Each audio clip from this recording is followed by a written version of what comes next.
People who killed a person in self-defense, how did you survive? A few years ago, 5 guys broke into my house. I was upstairs gaming and my wife was downstairs. I never heard them kick the door in, just the blood-curdling scream from my wife. I only own one firearm, which is a shotgun that's kept under my bed. After the scream, I opened the office door and heard them screaming at her. I ran to the room and grabbed the shotgun. They heard the running and 2 came running up the stairs. I didn't realize they had heard me and were coming up the stairs, so after grabbing the gun, I was headed downstairs, but as I rounded the bedroom corner, I came face to face with one of the intruders. I don't know if he was armed or not, and at this point, because I didn't expect to encounter them upstairs, my shotgun was not raised. I squeezed the trigger and it shot him in the upper leg area. He fell to the ground and the dude behind him started charging me. Again, unsure if this guy was unarmed, but I raised the gun and shot him in the chest. Hearing the commotion, the other 3 ran. I ran downstairs to check on my wife and never rendered aid to the guy who was shot in the leg,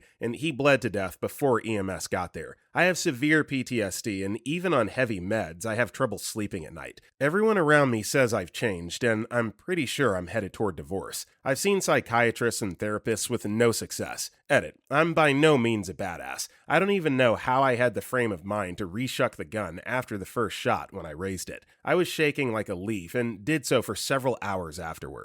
So I would just like to say, before we get too deep into this video, if the title alone wasn't enough for you, this is absolutely a trigger sensitivity warning. This is not going to be our usual funny, light-hearted content. This is going to be some dark stuff, so if these kinds of things, you're sensitive to them, I would just say don't even continue on. But just wanted to say that before we get too deep. Thank you. Story 2. I had come home late from work one night, had to run a store 5 hours away for a week. My wife and oldest son were already asleep. I started to walk on my back porch and thought I heard my driveway gate, but couldn't see anything. Walked in and greeted the dogs and my youngest son, who was playing Xbox. I set my bags down and headed back to the back porch to lock up the work truck and noticed 3 guys walking up my driveway with their faces covered. I ran back, grabbed the youngest, and literally opened my bedroom door, tossed him in, and yelled for my wife to call the cops. I grabbed a pistol and proceeded toward our kitchen, and before I could round the corner,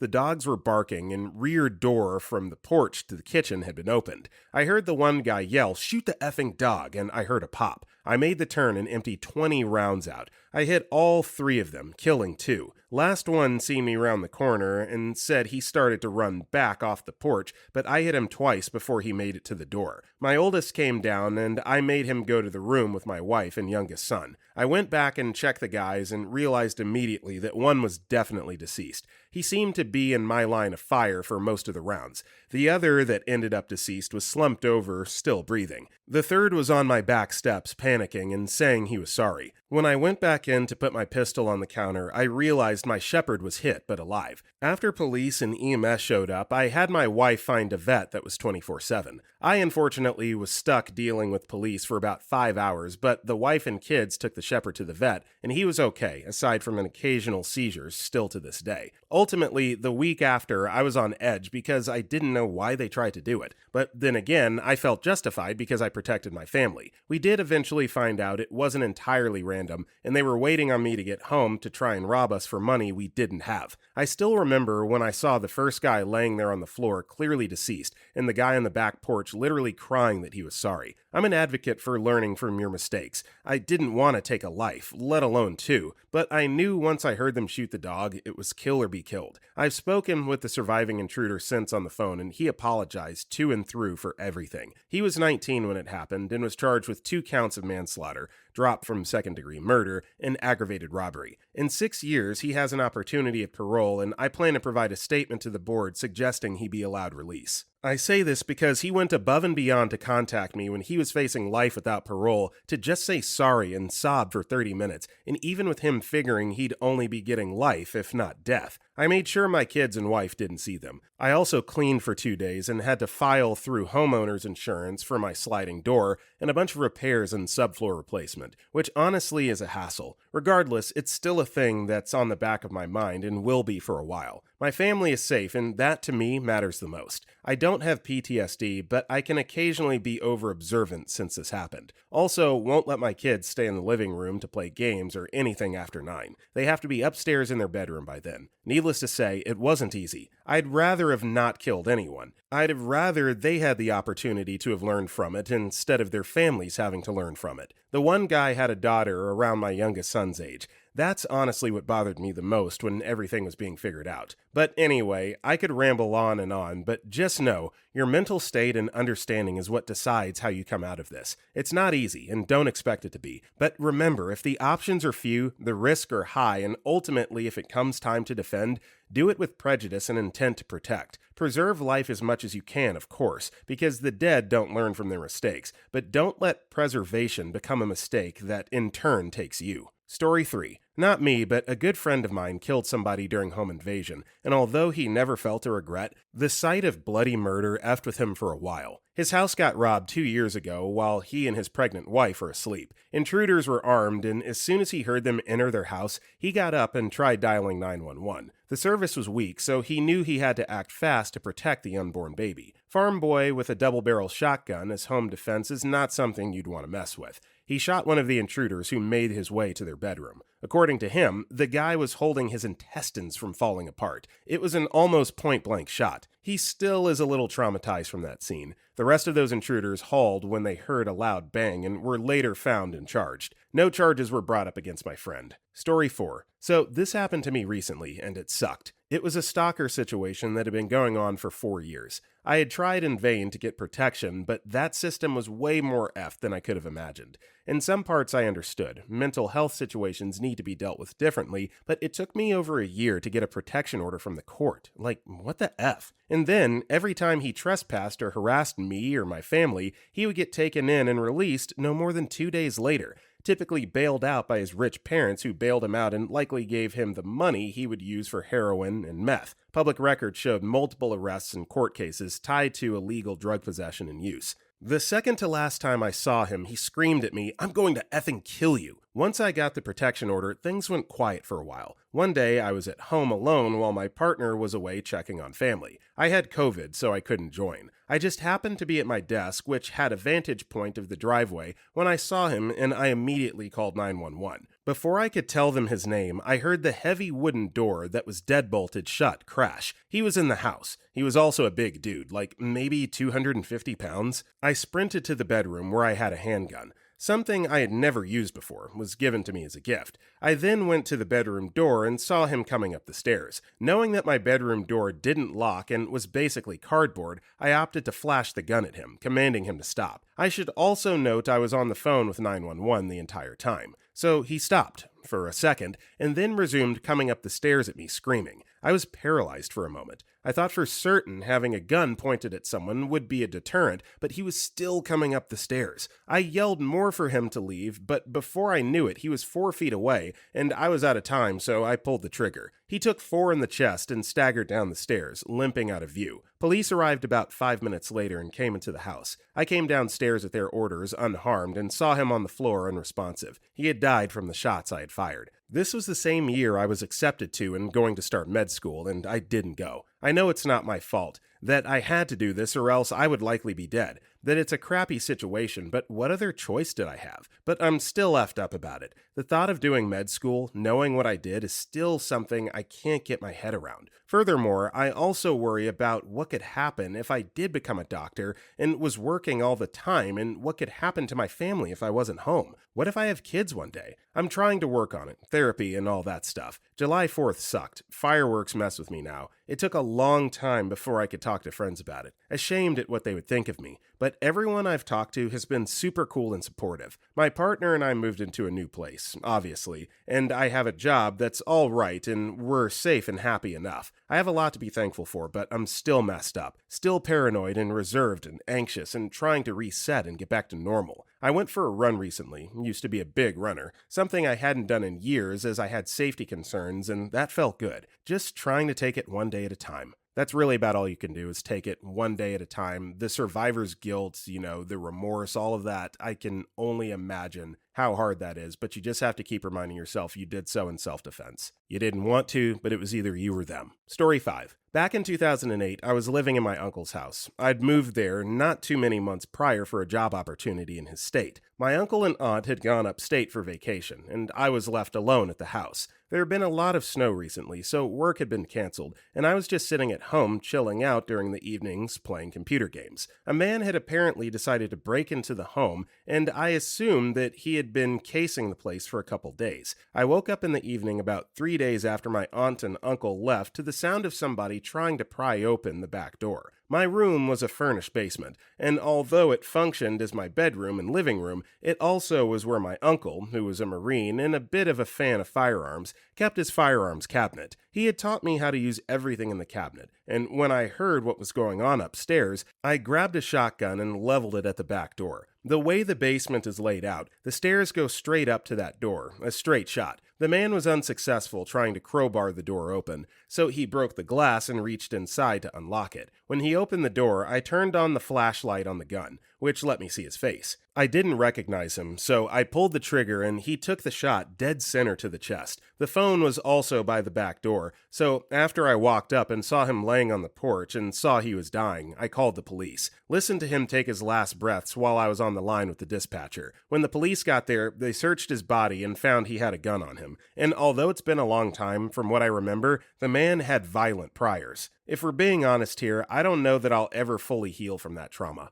Although I've grown to accept what happened, and although I've accepted the fact that this was somebody who was armed, who was breaking into my home, and I had every right to defend myself, I can still vividly hear the last breaths, and I can still see the look in his eyes, clear as day if I think about it. I knew he was dying. He bled out right there on the back porch in the snow. Today, my life is better, again, because I've gone to a lot of therapy about it, and I've had some very wonderful people in my life who've helped me kind of reconcile what happened, but it gives me a good understanding of what other people who have also taken a life of another say, and that's that you never forget it. I sincerely hope I never have to do that again, because it effed me up for almost a decade before I got over it. I also hope those who are reading this response section who've never had to be in that position never find themselves in it. Story 6. Not me, but a coworker at an old job got attacked when he was out with his girlfriend. Nobody knows if it was an attempted mugging or what, but the attacker came out of nowhere and just started throwing punches.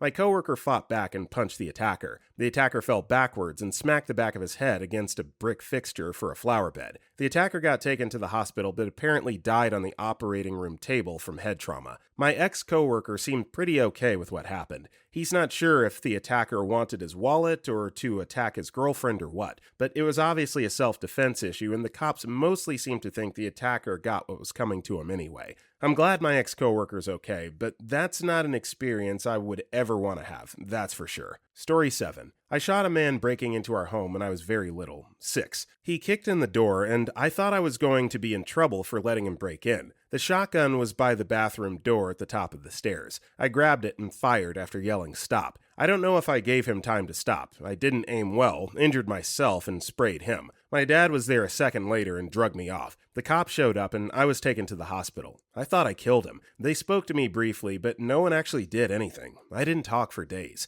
I was very bruised and later found out I broke the stock of the gun. He survived but got an infection and lost part of his leg. He sued, but they threw the case out. I was very weird for a while, but I never think of it now. He was only hit by a few pellets, but as a kid, I thought all people who were shot died. My dad fixed the shotgun, and I currently have it in my house, locked up. I'm glad he survived, and sorry it cost him his leg. He didn't realize that the business had an upstairs living area and thought he was just busting into a shop and not a home. He was in the throes of an addiction in the late 80s, so I don't think he was getting a lot of help. His injuries were actually very mild because the gun was loaded with homemade rat shots, but the ingredients were less than clean, and he likely didn't get great wound care. Story 8. I didn't kill him, but I had an issue with the Stalker for a few weeks. They slashed 2 of my tires while I was at work. threw a brick through the car window after I'd had it towed home, then started banging on my doors and windows late at night to scare me. I decided to reach out to a very recent ex for help because I was scared and didn't have many other people to turn to. He started spending the night with me because I felt so unsafe. During that time, my roommate gave me a gun. I kept it in the house because I didn't have a license to carry and I was only 20, so I'd Uber home from work and get home around midnight. My roommate worked even later than me, so the house would be empty. I'd go in, rush to the gun, clear the house, then sit on the floor of the laundry room, only room with no windows,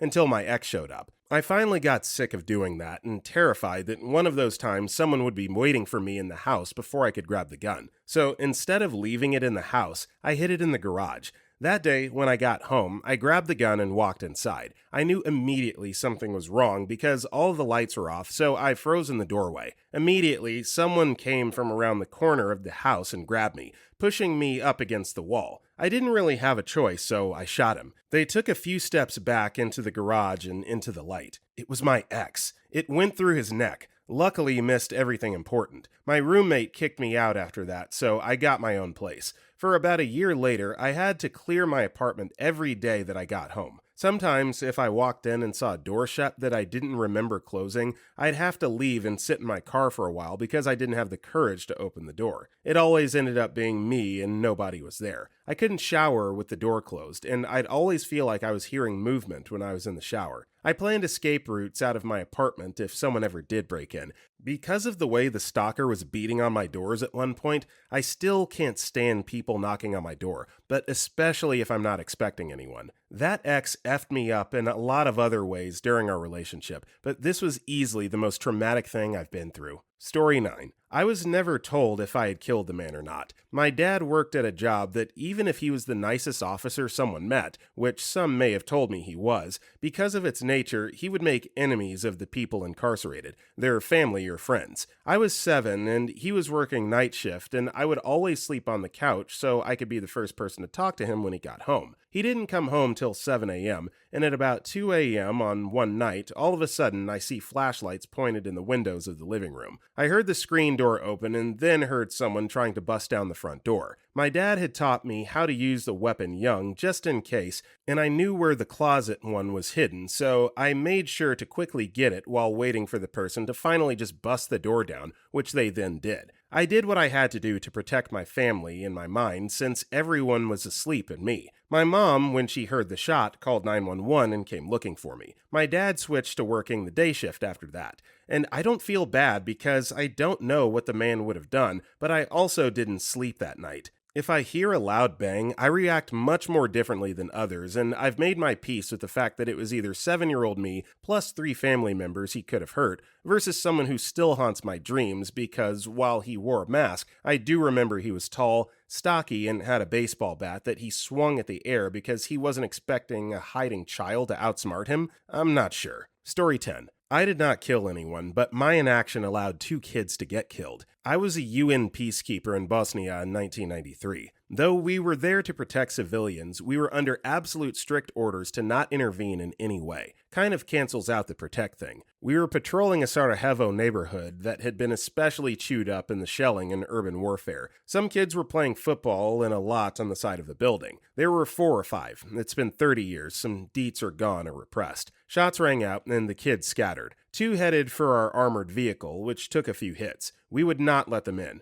Our mandate dictated strict neutrality. They cowered against the vehicle, but the volley of gunfire eventually caught them. We learned later, after reports filed in our debriefing, that they were brothers, 10 and 13, who lost their parents to snipers and shelling. Through various channels, I was able to meet with an imam who told me their names and where they were buried. My comrade in arms unalived himself on his family's Ontario farm 6 months after being rotated out. I still visit Sarajevo regularly, as time and finances allow it, to find and visit their graves, which have been moved since after the war. Story 11. About a decade ago, when I lived in the Bay Area, I was walking home from work one late night when it happened. I'm a man, and I always carry a pocket knife just in case. I never really thought I'd have to use it, but when a man attacked me that night attempting to mug me, I just reacted. He came over me from behind, and before I knew what was happening, I grabbed my knife from my back pocket. I started blindly swinging, hoping he'd get off me and back up. Instead, he just kept coming after me. I stabbed as many non-fatal spots as I could: the arms, legs, chest, parts of his back. After what felt like the longest 3 minutes of my life, he started to slow down and eventually tried leaving. As I was covered in both our blood, I saw him fall to the ground. I called the police and I informed them of what happened. I even cooperated and turned myself in. They told me the man didn't die until he got in the ambulance. The repeated stabbing caused him to bleed out. Because I cooperated, I ended up getting a minimum sentence for manslaughter, but I feel like I missed out on so much of my life trying to fight for it. I left my girlfriend because I didn't want her to wait up on me, and I could tell she saw me differently. Nobody really holds the situation against me, but I very often think about how that could have been different. Maybe I could have taken a different route. I never wanted to take the man's life. I don't have as many nightmares as before, but I still often think about the situation. A part of me really hasn't forgiven myself, and I don't think I ever will. I hope this story helps someone. Taking a life is a serious ordeal, and I don't think death should be taken as lightly as it is sometimes. Story 12. Back in the early 2000s, I worked for a lawn company that did door-to-door sales. On an early Saturday morning, I got to my first stop and started canvassing the neighborhood. After knocking on a few doors without any luck, I was ready to pack up and leave when I heard a commotion next door. It sounded like people throwing glass and heavy objects across the room, while a woman was screaming bloody murder. I ran over, knocked on the door, and didn't get a response. Everything just kind of stopped. It was the weirdest feeling of dread and curiosity I'd ever felt. I went around the back side of the house to check the back door and found it hanging halfway open. As I opened the door to call for someone to answer, a man came running out, shoving me onto the ground, and proceeded to run through the backyard. I heard a woman start to scream again. "Help, he's going to SA me!" So I quickly ran into the back door and found another man holding down the woman. He had removed her bottoms and underwear and was about to do the same when I entered. He threw the woman down and charged at me. That's when I grabbed my pocket knife and plunged it deep into his gut. He fell on top of me, screaming in Spanish. I shoved him off me and told the woman to call 911. The man was lying there bleeding out all over the carpet and cursing at me in Spanish. I told him to not move and grabbed a towel to help stop the blood flow. The cops and paramedics didn't get there for what seemed like an eternity. The whole time, this woman was on the couch in the living room crying uncontrollably, while this guy I just stabbed laid on the floor bleeding. I was so nervous he was going to try to get up and do something else, but fortunately he never did. The cops and paramedics showed up, took control of the scene, and took my statement. I found out later that the guy I stabbed was wanted on several SA and burglary charges. His accomplice, the guy that shoved me, was arrested a couple days later. Apparently, he was also wanted on burglary charges. So, long story short, no, I don't feel bad for what I did. I helped stop a crime and put away 2 bad people. Story 13. There aren't many left, but I got the privilege of talking to my ex-wife's grandpa who went from Normandy to Germany with the big red one during World War II. Of course, he would never talk about killing people, and I know better than to ask, but I loved hanging out with him and taking him to the range. The oddest stories would come out. He loved my 1911 pistols, of course. He told me that during the war, he had a few. You'd have to aim just at the top of the right ear to hit someone directly between the eyes. Who can just say things like that? He wouldn't fire my Thompson, but said that it was the only gun he used that fired so fast he couldn't shoot single shots while in full auto. He talked about how they took the .50 cal machine guns out of a downed P-51 and mounted them on their truck to quickly clear the lines. He started to talk about how they saw the plane go down and it stopped due to a barbed wire fence. The pilot and plane were wrapped in it. He didn't finish that story after he mentioned the pilot and didn't really talk about anything for a good while. He loved to talk about taking over the Sauer, now Sig Sauer, factory and walking around the plant assembling parts for bringing home pistols. He had a couple, but I didn't get to see them. He never once talked about anything that happened after they entered Germany. Before he died, he bought a Sig Sauer .45. He said he only wanted to shoot it once. At the range, he fired his one bullet with the gun cold and fresh out of the box. Hit dead center. Don't miss my ex-wife one bit, but I often think about that guy. Story 14. My father kind of killed a man in front of me when I was 11 years old. We were heading towards our car from shopping one weekend when a guy, let's call him Bob, rocked up to us who my dad had a few issues with over the years. Drunken arguments, couple fistfights at the pub, that sort of thing. He was obviously drunk and slurring his words, calling my dad all sorts of names. My father told him something along the lines of, "Say whatever you want to me, but don't do it in front of my son." The guy responded with, "F your son," and that was it. Hell broke loose. My dad went to grab him by the shirt/throat, not noticing that Bob had pulled a knife, which is the reason my dad never went to prison for this.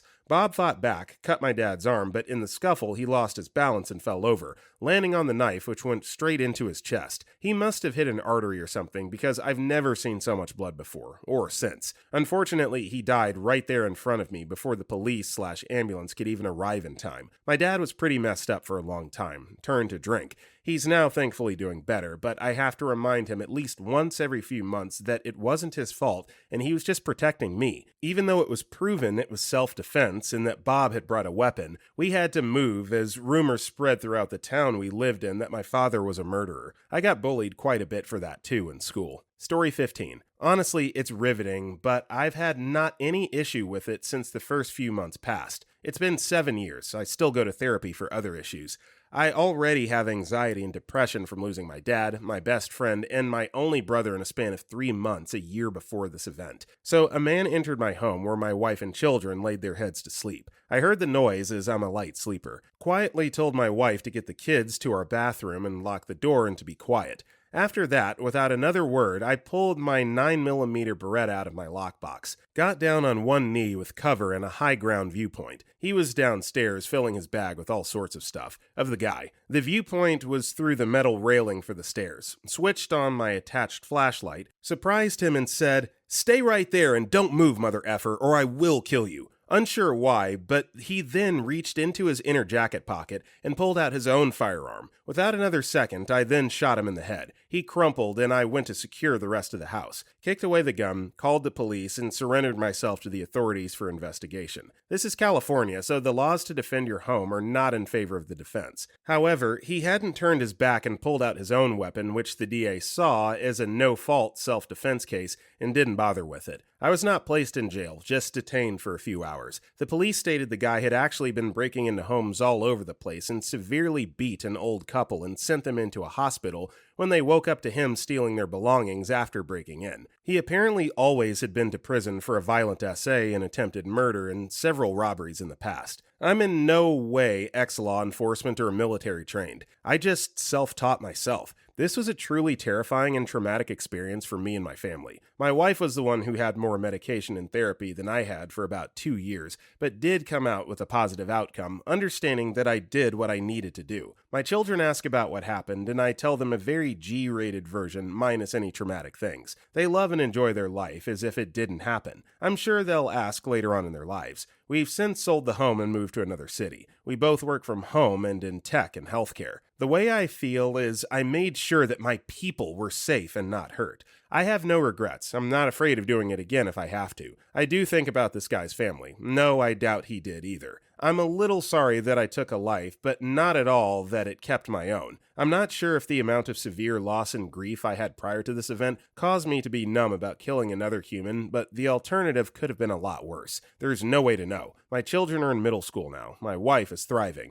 We moved on from it. I only care about them and my wife. I can't say the same for everyone. The mind is a fragile part of our existence. This is in no way condoning killing someone if they surrender or run. Story 16. This is a secondhand account as it happened to a friend of mine, but I could tell how badly it affected her. We lived in a pretty small town, and she was home alone one evening waiting for her husband to get off work. At about the time he would get home, she heard a knock on the door. Mistakenly, she opened it, assuming it was him and he had his arms full or something. There was a bloody man standing on her porch who charged her as soon as she opened the door. She screamed and backed away, yelling at him to get the F out, get away, etc., but he kept lumbering towards her. She said there was something clearly wrong, perhaps due to his injuries, but his eyes were almost unfocused, yet furiously dangerous. This is the part that I would not have believed had I not personally known and visited them. Unfortunately, they did not have any guns in their home. However, they had just recently gotten a bladed weapon from a fantasy sci-fi franchise the previous year, and it was displayed on their mantle. After yelling at this man and retreating and him showing no sign of stopping, she finally grabbed the blade and started swinging it at him, screaming. He didn't stop. She was cutting his arms, chest, etc., and he was in such a state that the pain didn't seem to register at all. She said she had the sudden realization that it really was her or him. Either she kills him or he kills her. It's like a switch flipped in her brain. She fought harder, screamed louder, and somehow the man finally had enough and realized he was seriously injured. He suddenly ran out of the house, leaving their living room absolutely covered in blood. She ended up with horrible PTSD and a permanent fear of being in their home. She couldn't get over the violation of someone coming in like that, and the cops never found the guy. They moved a few years later to an entirely different state. She said the worst part to come back from, though, is the switch. That moment of, I have to kill this person, and the fact that she resigned herself to it and tried to. She's had a lot of therapy and psychiatric intervention to help cope with it. Story 17. I was a volunteer in Kurdish Militas during 2016. ISIS was running rampant, and we were pushing them back. I ran a belt fed most of the time, but on this patrol I carried a rifle, old-ass M16, probably smuggled from Iraq. Anyways, usually ISIS would run when we came, but this time they fought hard. We had to clear each house room by room, lots of grenades thrown. Towards the middle of the town, we heard civilians, so we started clearing more with rifles. Second in the stack lead guy was a Kurd named Revan. I always called him Darth, but he didn't get it. Dude took 3 to the plate and 2 to the leg and dropped to the ground. I tripped over him as I took what felt like 100, but was probably 2 to 3 to the plate. The effing Daesh scum was reloading to finish us off, and I did a near-perfect failure drill. 2 to the body quick, then 1 to the head. Funny how well stress training works. Revan and I both lived and went back to leading with grenades with no issues a few houses later. They sent some BMPs after us, and the French dropped some bombs on them, and the rest ran or surrendered. I still remember that skinny kid in his jeans and t-shirt fumbling with the chest rig and just dropping. It was my first close kill, and I was expecting a headshot to blow his head up or something. It just sort of oozed blood, and then started flowing out. It's crazy how vividly but also blurry it all is. I remember this stuff, but it doesn't really get to me. Sometimes I have nightmares of stuff I saw over there, but mostly what ISIS did to Kurds or civilians they captured. Sometimes I wonder if I would have got a shot if I was carrying my PKM like I usually did. Mostly, I just don't think about my time there. It's another life and another me. Story 18. This probably doesn't count since he wasn't the one who killed him, but whatever. When I was 14, I was in a relationship with a guy who was 17 at the time. He picked me up one day and had a couple of buddies in the car, so I sat in the back seat behind my boyfriend, the driver. We drove around for a bit doing drugs, as we normally would do, and then the guy I was sitting next to leaned over the center console, and I hear them whispering about whose house we were driving past and how they stole something from my BF's buddy. Next thing I know, I'm ducking down in the back seat as they break into his house, and all I hear are shots fired. My mind was immediately blank as soon as my BF hopped back into the car like 30 seconds later and drove off as fast as possible. The neighbors called the cops, and I ended up hearing on Snapchat of all places that one of my BF's friends, 19, was dead and the other, 22, was in the hospital. The guy whose house it was had stolen an eighth of coke 3 days prior and had his family inside. When the 3 busted through his door, he grabbed a pistol and shot them without a second guess. My boyfriend was charged with a misdemeanor for breaking and entering as a juvenile and only spent a month in juvie. He was so traumatized, he would wake up soaking wet and shaking in the middle of the night. I remember vividly trying to wake him up one night, and he punched me in the face on accident because he was so scared. I broke up with him after he started doing heroin to calm himself down. I still sometimes have nightmares about it, and that entire relationship was one of the most traumatic times in my life. Story 19. Was living in Kenya when I was around 19 and got jumped by 5 or so people while walking the streets of Nairobi with a friend at night. I got hit in the head with a rock twice, which fractured my skull. After picking me up, my friend and I defended ourselves as best we could. This was my first real fight, so I was more just pushing people away. At one point, Deno told me that he got one of the guys as the others ran away. We proceeded to F this guy up. Eventually, it stopped becoming self-defense, but with blood streaming down my face, I was literally seeing red. We stopped at some point when he stopped making noise. We then found someone to take me home where I passed out. We were very drunk. Only the next day when I woke up and saw my white pillow and t-shirt covered in blood did we go to the hospital. There was so much blood, splatter included, and mud. It was crazy, but I didn't really realize it at the time. At this point, I still thought I just had my legs kicked out from under me. Looked in the mirror, and I looked like Nicolas Cage and Mandy.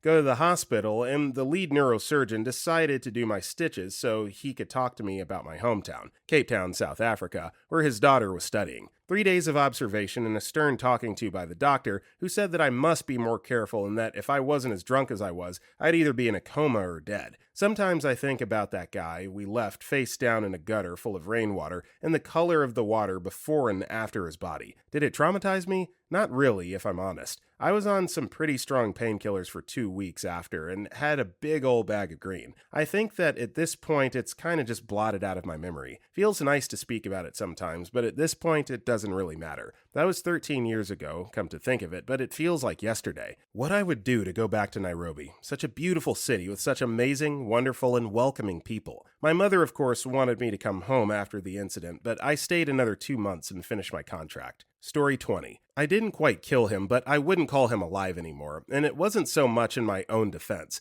Honestly, it was like a scene straight out of a movie or something. It was in the city and heard some whimpering in an alleyway while I was waiting for my ride. I just peeked over and seen 2 people doing, well, their business together, and didn't think much of it. But then it sounded like the lady was crying, and I heard a slight "shut up." I looked again, a bit closer this time, and I seen a metal glint right at the neck of the lady and knew immediately what was going down. Back then I was, and still kind of am, the kind of guy that doesn't stop when I see red, and that instantly threw me into a rage unlike I've ever had before. I've had several family members who've been SA'd, and being someone who's incredibly protective over my family, it kind of just kicked, as if that girl was my sister or something. I honestly don't remember much of what happened, but I know I slammed the guy's head several times against the corner of a metal dumpster and cracked open his skull. I still remember being able to see parts of his brains. My friends whom I was waiting for got there towards the end of it and called the police and an ambulance. I wasn't charged, as not only was I a minor at the time, but the victim, the girl, actually showed up to testify on my behalf in court, and things kind of worked out for me on the legal end of things. And although I don't regret it or feel ashamed of it, to this day I'm terrified of myself and what I can do to someone in the right conditions. I've defiantly changed since then. I used to be a bit of a class clown type growing up, with a big sense of humor and always trying to get people laughing or smiling, but these days people complain about how distant and detached I am. Though my change in personality has had more reasons involved with it than just this situation, it was definitely a huge part of me becoming the way I am now. Story 21. Not killed, but seriously wounded. My neighbors were on vacation and my parents were out to a birthday party, so I was home alone with the only lights in my bedroom on, barely visible from one side of the street, with the blinds down. I saw some weird car drive slowly down our road. They first got out to check out my neighbor's place, but they not only have a fence, they also have some dummy cameras. We have a fence and a gate, but there's a window and front door accessible from the street. As I noticed they pulled closer, I got scared. I have a relatively powerful .22 700 FPS air rifle hanging on my bedroom wall, as well as a battle-ready katana and pepper spray and a powerful flashlight. I grab the rifle, pepper spray, and flashlight and go sit in the stairwell, aiming down towards the front door through the hall. The guy breaks open our front door with a crowbar, and as soon as he opens the door, I identify it's a stranger and shoot him in the neck. The guy screams out and sort of goes limp on one side of his arm and face, it looks like, and runs away. I call the police, and that's that. Police came to make a report and make a copy for insurance to replace the door. We've since upgraded our door to a high security one that's steel-plated. Story 22. On the other side of things, I got into a fight outside of a strip club in college. I was drunk, left the bar, and walked home after getting into an argument with my girlfriend at the time. I lived across the street from a strip club and cut through the parking lot. There were a couple guys in front. I'm honestly not sure if they were even talking to me,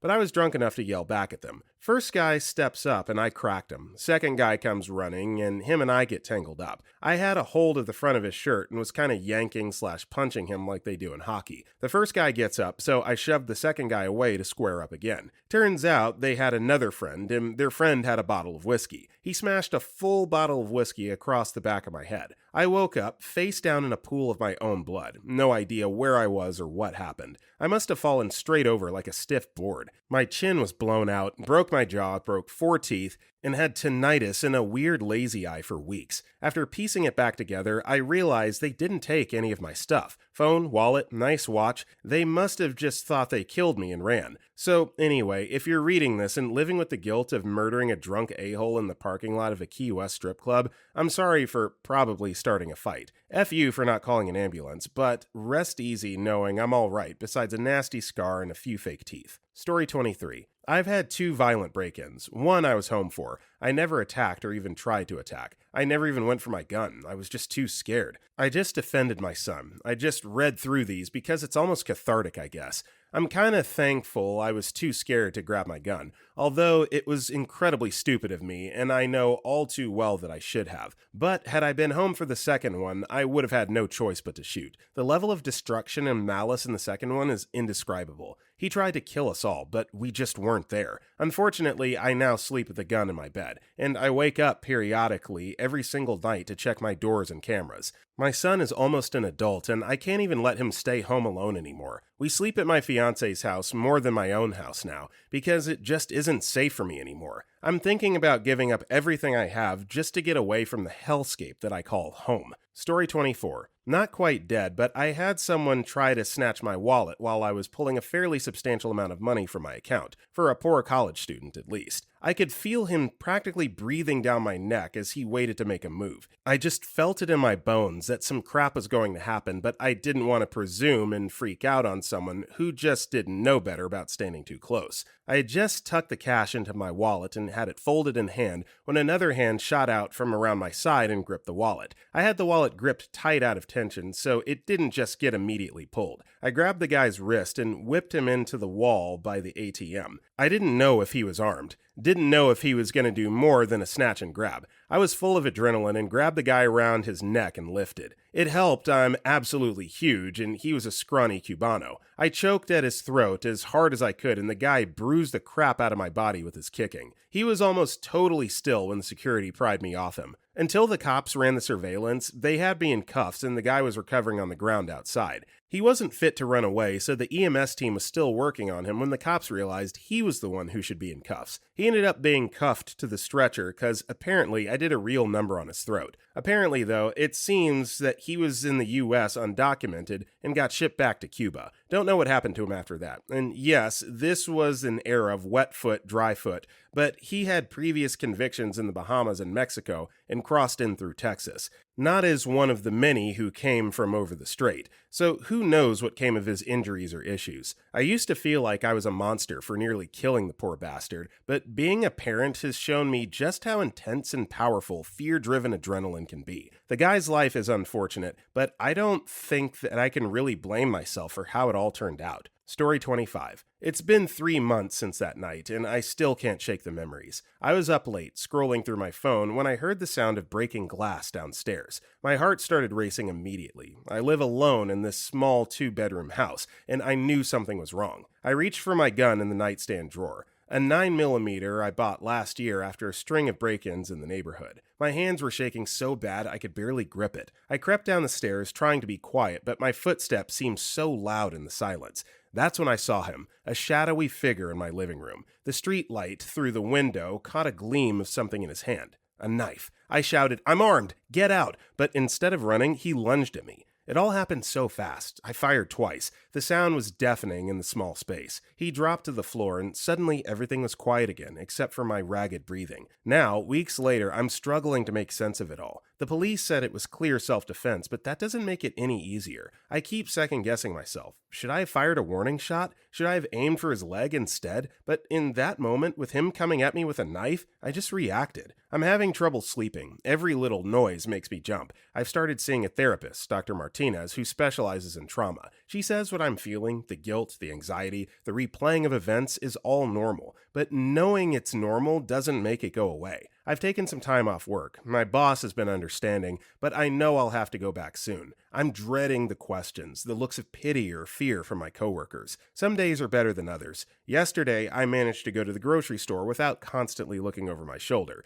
It's a small victory, but I'll take it. I'm trying to focus on the fact that I survived, that I had the right to defend myself in my own home, but man, it's tough. I hope that with time and therapy, I'll find a way to move forward. For now, I'm just taking it one day at a time, trying to find my way back to some kind of normal. So all of these stories are really just confirming that fight or flight is a real thing, and when you feel threatened, like your life is on the line, you just see red and, you don't really have time to think, you just have to act. And so the act itself, I don't think is anything worth regretting, but, again, the survivor's guilt and just knowing that you ended someone's life, that's not something that I personally can relate to, but therapy and taking it day by day seems to be the best recourse there. Story 26. My uncle had been in the military for about 12 years. When I was a little girl, I didn't see him much since he was stationed in Iraq. He has many stories of his time being in service, yet it's not his most favorite thing to talk about ever. He says he wouldn't recommend or encourage anyone to go into the military, but he doesn't regret it. It was 2007. He and his combat brigade team were conducting a meeting with a local Iraqi leader. They had ordered the men to stand down and keep their weapons holstered. During the courtyard meeting, the outer layer of security let an unidentified man through who was initially seemingly innocent. The closer he got, he was heard chanting prayers. As he started to close in on the gathering, the security noticed the bomb vest strapped to him and fled. My uncle, being one of the only few men who never let his guard down, immediately charged to the bomber to create a separation between the unarmed civilians, which were a family of 13, his men, and the terrorists. He quickly raised his weapon to fire, but in a split second, the bomb on the vest detonated, and one of the Iraqi leader's son, 16 years old, tackled the man and took the majority of the blast. My uncle had been only 10 feet away from the explosion and was knocked down by the severed torso of the self-unaliving bomber. I remember him telling me that in the days of the explosion, while he was on the floor, was horrified because he thought all the guts and gore around him were his body parts, but he eventually composed himself the best he could and dragged himself to the courtyard to defend against any further attacks. He was awarded the Bronze Star with Valor. He has many awful and effed up stories from his time in service. Apparently, he had always been a bit of a hardhead, but war shaped him to be fearless. If you ask him, he'd do it all over again if he had to. Nowadays, he'd also tell you he doesn't sleep and has PTSD, but it's always been them or us. Story 27. I was 18, female, and just a year ago, when my parents weren't home, I was in my garage in the middle of the night, between the hours of 1 o'clock and 2 o'clock, grabbing food to make, when I heard the sound of my dog barking in the backyard. I admit, I initially didn't really think much of it, because she's a rather yappy dog, and I was about to go check it out when I heard her cry in pain. I immediately rushed through the door from the garage to the backyard to see someone about my height dressed in a full biker outfit, gloves, jacket, boots, and helmet, kicking my unconscious 6-pound dog. Unfortunately, although I do generally take self-defense and my ability to defend myself seriously, in this instance, I was currently only carrying pepper spray that didn't work on the helmet. The man then yelled something I can only assume was cursing in Spanish before removing a handgun from his jacket pocket. I then immediately ran at him full speed, tackling him to the ground, and then wrestled for the gun until it suddenly went off and blood splattered in my face. I thought I was shot at first, but then saw a hole in his neck spraying blood. I then ripped the gun out of his hand, called 911, and waited until police and medical arrived for him and my dog, all while I gathered paper towels from inside and firmly held them against the gunshot wound while he begged me to tell his mom he was sorry in English. He died about a minute later while waiting for the ambulance, and my dog survived and is alive today. My life is pretty good, all things considered, and although I do sometimes get overly paranoid about locked doors and my dog's safety, I know what I did was necessary in the moment, and he alone has himself to blame for his early demise. Story 28. This will be buried since I'm too late, but anyways, I know 2 people who've taken lives. I'm from India. My parents migrated to the States after their marriage and got citizenship, but they had me in India, so I can have a choice between both citizenships. Our ancestral home was near the Bangladesh border in India. Illegal immigration is a massive problem there. My grandfather fought in the Bangladesh Independence War and saw firsthand what the Pakistanis were doing to the Hindu population, specifically the mass SA of Hindu women. He holds a severe hatred in his heart since then. Anyways, sometime in the 70s after the war, my grandfather was taking a stroll in the nearby forest to clear his head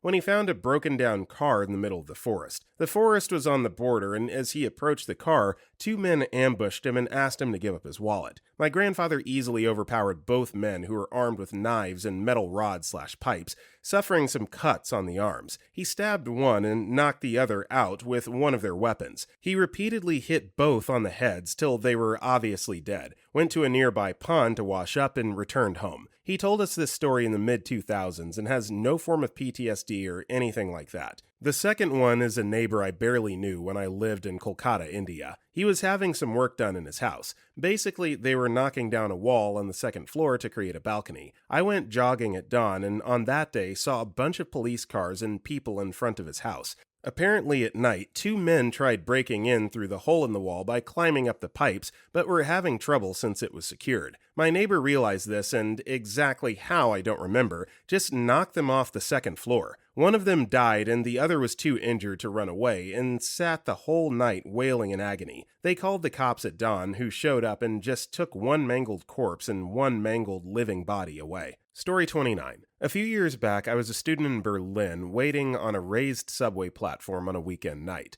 A drunk punk rocker who turned out to be a neo-Nazi started hurling racial slurs at a black gentleman across the platform. There were students and children there, and he wouldn't stop. My anger began to seethe, and clocking the stature of the guy, I liked my chances if things escalated, so I demanded he stop. I told him in my very best German to shut his mouth, and asked what was wrong with him. He charged me. Evidently, he was angry too, and being told to shut up sent him into a blind fury. Instinctively, I loaded up a straight right and delivered it right on his mouth as he ran toward me. He was knocked out before he hit the ground. His body went completely limp, and his head bounced off the concrete with a sound I've never forgotten. Immediately, I panicked, thinking I could have killed him. He wasn't moving. I knelt down and shook him, trying to wake him, but he was out. I ran away and never figured out what happened. I don't feel guilty about it. This guy was a piece of garbage and clearly had violent intention when he charged me. If you behave that way in public, you should expect to be called out, and if you're called out and you charge a person violently, expect to get punched out. Story 30. Not me, but my great-grandfather. My dad told me this story a few years ago about how my great-grandfather, who died when I was quite young, was walking home one night after being at the pub in his rural UK town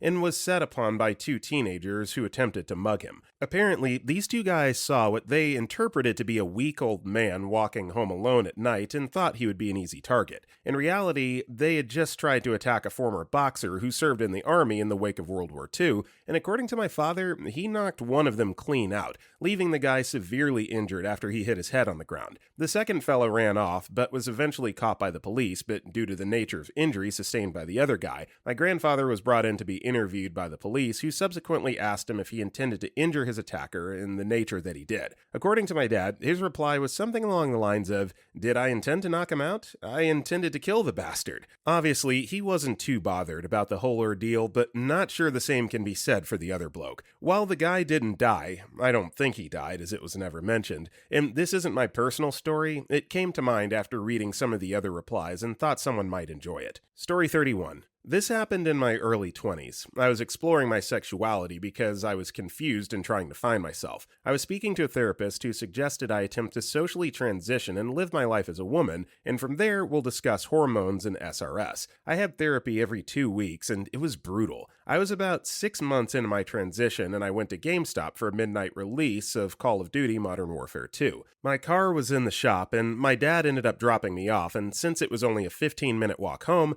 I decided to walk home. Well, it was about 2 a.m. and I decided to take a shortcut through an alley when someone grabbed my hair and yanked it and slammed me into a garage. I remember he put his forearm into my throat and started applying pressure while trying to remove my pants. What he didn't know was that I had a combat knife on me, an old SOG Navy SEAL pup. I unholstered my knife and stabbed him under his ribs with the blade at just a slight angle. When I pulled the blade out, blood started pouring out. There was so much blood. The pavement was a small pool of red. He just stared at me while holding his chest, and I saw the light leave his eyes. I looked around and freaked out and saw my giant Call of Duty box, and I grabbed it and ran home. I burned all my clothes, cut my hair, and I decided not to continue with my transition. It's been 15 years since that happened. Honestly, no, I don't regret it. I still have the occasional nightmare, though. Story 32. Fine. I don't really think about it unless someone brings it up. Just got done with work. Part of my job was to do the bank drops. I always did them before I went home, so not exactly sure what they were trying to do. And I was in the bathroom getting ready to go to bed, and I heard my front sliding glass door open. No one uses it except to do laundry, like we don't even have a key for it. There was a dowel in the door, but I must have forgot to jam it tight, and they ended up popping it out and opening the door. This gave me time to grab my rifle. When they finally were able to get through the sliding glass door, the first two had guns, 100%. I told them to freeze and they raised their guns, and I hit the first guy in the chest and neck, and the second guy, standing behind the first, in the mouth and shoulder. One was able to get off a round and break my TV. I was able to hit the third guy, and they found him later in the morning when the sun came up in a field next to my neighborhood. I know there is a fourth because when I went to remove the weapons, I heard a vehicle drive off, and they didn't find a vehicle for them close by. I went outside to make sure no one else was out there, and I saw the vehicle turn the corner, so I never got the make. But it was a dark muscle car with just a driver. My neighbors came outside wondering what the firefight was about, and told them to call an ambulance. When I came back inside, one was still alive, the one with the mouth and shoulder wound. I plugged the shoulder wounds the best I could and put pressure on them, but I couldn't figure out how to apply pressure to a mouth wound, so I ended up putting a tourniquet on his shoulder and turning him sideways onto that shoulder to help compress it, while trying to keep him from choking on his blood and putting as much pressure as possible on the wound. The ambulance came and picked him up and ended up declaring him dead at the hospital from blood loss. Dowels are good home security tools. Don't be dumb like me. Cut them so you can lay them down flat and they won't pop out. Second time, new place. This wasn't in my self-defense per se, but they didn't charge me because of self-defense of another person. I was driving home from work. When I pull onto my street, my next neighbors, mom and son, are on the sidewalk. The mom is on the ground and her son looks like he's punching her in the stomach. I park the car and I'm about to go pull him off her. He's actually stabbing her. I grab my pistol, get out, and tell him to freeze and drop the knife. He looks up at me and says, "You're next," and then goes to stab her again, and I end up shooting him in the chest and he stops, but goes to stab her again, and I put the rest of the magazine into him and end up reloading. He's laying on the ground next to her and starts to get back up, and I put one in his head. I kicked the knife away and went to help his mom. Thankfully, someone called the ambulance, because as soon as I got the operator, they pulled in. She survived. He was declared dead when they checked him. Unfortunately, she didn't want to see me when I went to visit her in the hospital, and she ended up moving because she couldn't stand to look at my face. She did write me a note a few months later thanking me for saving her life, but asked me not to contact her. I'm more upset about that than what I did to her son. I also grew up seeing brutality on a semi-regular basis, whether that's my home country, within my home as a kid, my neighborhoods, etc. So being brutal never fazed me when it was for the good. Story 33. I don't know if it was about luck or what, but every single time I've been attached to SF, we took serious contact at some point. And these were not combat missions. That's not my purview. Fairly certain I've dropped 1 to 4 of them, and before dumbass Redditors say it's not self-defense because we were in their home, of the 4, only 2 had ID and both were Pakistani. They were insurgents there to oppress Afghan nationals and kill Americans. I don't regret a single one, but one of them was young, looked anywhere from 16 to 19, and took one to the neck. He didn't seem to die too quick either because of the amount of blood and the tear streaks on his face. I still see him sometimes, a scared boy softly crying, and he bleeds profusely from his neck. Another good example wasn't me, but I was there. Buddy and I were off post in a parking lot late in the evening bullcrapping in his car. Had just hit the convenience store and we were eating some garbage. Had the windows down because the car was shut off and the weather was nice. Dude comes up on the driver's side door and sticks a gun through the window in an attempt at robbing us and taking the car. I'm in the passenger seat and tell the guy to F off. Dumbass reaches inside the car to point the gun at me, and my buddy rams the dude's forearm so hard up and forward against where the window frame slants to meet the front of the door, he breaks the guy's forearm. Sound was awful. Guy dropped the gun inside the car and fell backwards. Buddy grabs the gun and we're both out of the car as quick as we can. Buddy has the gun on the guy, telling him to stay down as I'm coming around the car. Dumbass pulls a knife with his good hand and as he's getting up, tries to charge my friend while yelling some nonsense. Buddy put 4 rounds into him before the guy's second foot hit the ground. Died before the EMS or the police arrived. My buddy is a Native American, and all we said about it was I joined. He will get a feather in his cap for that one, and he laughed. We never talked about it again. Story 34. Man, these comments are heavy. I'd suggest people struggling with PTSD look into alternative therapy, MDMA, EMDR, etc. To try and lighten the mood, I'd like to share a couple of positive stories about home invaders, but in no way am I trying to second guess anyone or instill doubt. Anyway, in 2006, I lived in a college town, basically on the New Hampshire coast for a year. The house I lived in was comprised of 3 apartments, one on each floor. My friends/co-workers rented the other 2 apartments, and I rented the ground floor apartment. For all intents and purposes, it was a party house. We all drank a lot during that time and left our doors open, as the party would move from apartment to apartment. Twice during that year, I had a random guy come into my house. The first guy actually came into my bedroom while I was sleeping at about 4 a.m. He was obviously drunk and on something else, too, but he thought I was in bed with Debbie. I flipped on the lights and pulled the blankets off my mattress and said, "Dude, Debbie's not here. I think you're in the wrong house." He was very disoriented. I sat him on my couch. Dude passed out and was gone in the morning. Then, a few months later, it happened again. My friends/co-workers and I all carpooled to work in the mornings. It was a normal morning. I got up, got ready, and walked out to my kitchen. Laying there face down with blood smears on my linoleum was a random dude. He had his car keys in his hand, and I could smell the alcohol. Dude was breathing, and I could tell the blood from a gash on his head. So I lightly shook him with my foot, and he slowly woke up. He was disoriented for a minute, but then stood up and said, "I'm sorry," and stumbled out of the house. I did call police for the second event. The cops were horrible in that town, very understaffed and corrupt. Back then, they cared more about doing marijuana and oxycodone raids than the multiple alcohol offenses that happened all the time. So when I called the cops, the lady took my info and said, "Thank you, it's under investigation." And that was that. I mopped the floor real quick and caught a ride to work. Never heard anything from police, nor did I see anything in the news/paper about any accidents. I was in my early 20s at the time, and I have a family now. If anything like that happened today, things would go a lot differently, but I can't help but look back and laugh about that year and the crazy stuff that went on. Story 35. It was 10 p.m. on a Friday night, and I was the only one awake in the house because Dark Souls 3 came out the week this happened, and I was hyped as F to play it all night long. Around 10 p.m., all of a sudden, a ladder goes by my window as if someone is trying to set it up. Sure as crap, some dude was trying to climb up to the second-story window and break in. I get up and ran to the other side of the house to grab my dad. He gets up and grabs a gun, and I grab my switchblade. We wait together for this guy to climb up, and as soon as he broke the window open and he stuck his head in the broken window, I quickly grabbed the dude by his hair, yanked him up hard, and punched him as hard as I possibly could right in his throat. He fell down the ladder, and as he falls down the ladder, me and my dad are giggling and laughing our asses off like schoolgirls as we run down the stairs and run outside to catch his goofy ass. He ran to his car as fast as he could, and he had his car parked right next to where he was setting up his ladder on our house. Unfortunately, we weren't able to get his plates, and he took off by the time we ran down the stairs and got outside to get him. We called the cops, and they had a canine come out with 2 other squad cars driving around and looking for the guy. Me and my dad went back into the house. We took 2 shots of vodka together to just chill out and talk about it,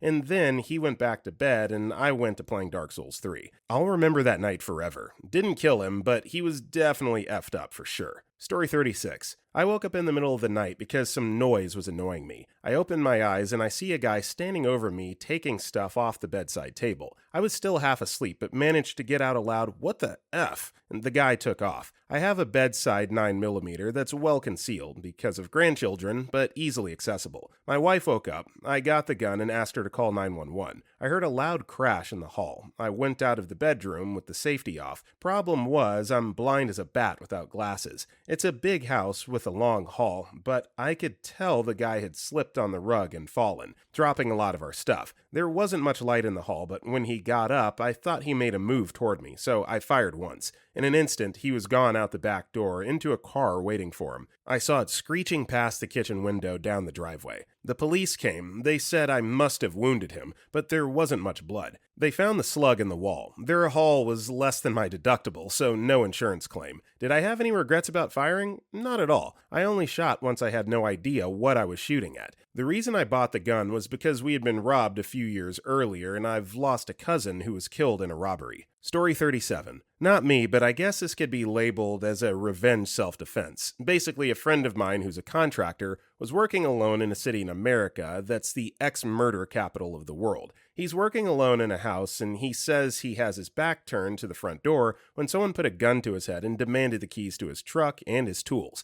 He pleaded with them to not shoot because he had young daughters and a wife at home. He complied with the man's request and walked outside the house, but noticed that a few neighbors were outside after having heard the commotion, as the house he was working at didn't have any doors or windows yet. This gave him a sense of courage, and he decided to throw the keys in another direction, which just angered the robber, but having also noticed the neighbors, he knew he couldn't get away with much more, so he pistol whipped my friend and ran away. Like I said, he's a contractor, and through his job, years prior, he had ended up by chance remodeling the homes of some pretty bad people in the ex-murder capital of the world, and had developed a relationship with them by doing several remodeling jobs with them through the years. Also, being the same nationality as them resulted in them becoming friends and attending barbecues together. He ended up calling them a few days later after the incident, when they just immediately told him to wait for him and that they'd pick him up. They told him to give them directions to the neighborhood it happened in, and drove several large Chevy Suburban type trucks to the area, and happened to see the man who attempted to rob him walking down the street with another man. They asked him to roll down his window and to get a good look at him to make sure it was him, and he confirmed, but still being confused at what their intentions were, sat in the back seat waiting for what would happen next. Shortly after his confirmation, the other trucks were told to run the man over. He says the men still weren't aware of them, so they just drove straight behind the men walking down the street and plowed into them. According to them, they ran over them several times and confirmed that they were dead when he hopped out of the truck and began screaming because he had no clue that they were going to do anything like that when the others hopped out of the truck and started cleaning the blood off the front bumper. The leader then just proceeded to tell them that he had nothing to worry about and that they'd take him back home and that he didn't need to worry or let the attempted robbery bother him anymore. And according to him, he just shut his mouth and went home while still obviously freaked out. After this whole situation, he never stepped foot back into that city. He never even drove through it, which actually hurt his contracting career because that city was a gold mine when it came to real estate investing, which obviously translates into more work for a contractor, but he declined all future jobs in the city for over 15 years. In 2020, I was actually the reason that he stepped back into the city, as being his friend, I needed a favor and requested his help on a real estate project in the city, which he accepted, and we both drove in his car past the city line, and he worked with me there till we finished the rehab of the house, which is a rental property to this day. Now he takes jobs in this city and has gotten over his fear, but pretty crazy story, right?